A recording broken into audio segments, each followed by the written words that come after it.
মসজিদকে বাদ দিয়ে যারা আপন করে নিছ বাড়ি ঘর, একদিন তোমার সবকিছু হয়ে যাব পর।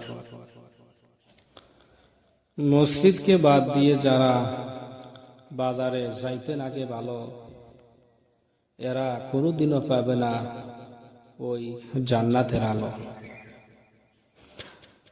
মসজিদকে বাদ দিয়ে যারা করছো দুনিয়ার কাম, ভবিষ্যতে পাইবে না এই কামের দাম। মসজিদকে বাদ দিয়ে যারা দুনিয়ার মায়ায় সবকিছু গেছো ভুলে, ওই আল্লাহ নিবে না তোমাদের আল্লাহর রহমতের কুলে। মসজিদে গেলে যাদের লাগে না ভালো, এরা কোনোদিনও পাবো না ওই জান্নাতের আলো। মসজিদে যাওয়ার পরে আমাদের মেজাজ হয় গরম, আল্লাহর ঘরে যাওয়ার পরও আমাদের হইল না শরম।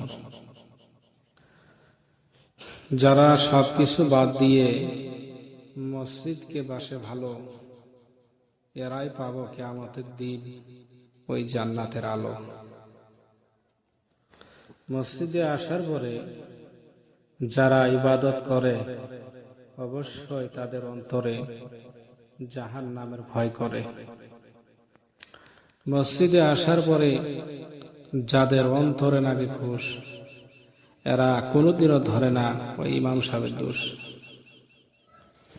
মসজিদে আসার পরে যাদের চোখ দিয়ে বেড়ায় পানি, আল্লাহ পাক বলতেছে এরা ভবিষ্যতে পাবো জান্নাত, এই খবর আমি আল্লাহ জানি। জান্নাত তো জান্নাত নয়, আস্ত বড় সুন্দর ঘর। ওই জান্নাত পাবের গেলে দুনিয়াতে করা নাকবো তোমার সবকিছু পর।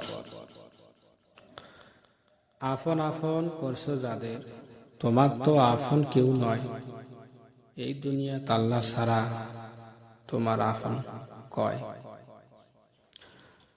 ভাইয়েরা, যদি কথাগুলো ভালো লাগে অবশ্যই লাইক শেয়ার করবেন, সাবস্ক্রাইব করে পাশে থাকবেন। পৃথিবীর কত মানুষের ভালোবাসা দিলেন, তত তো আপনার ভালোবাসা ফুরাই নেই।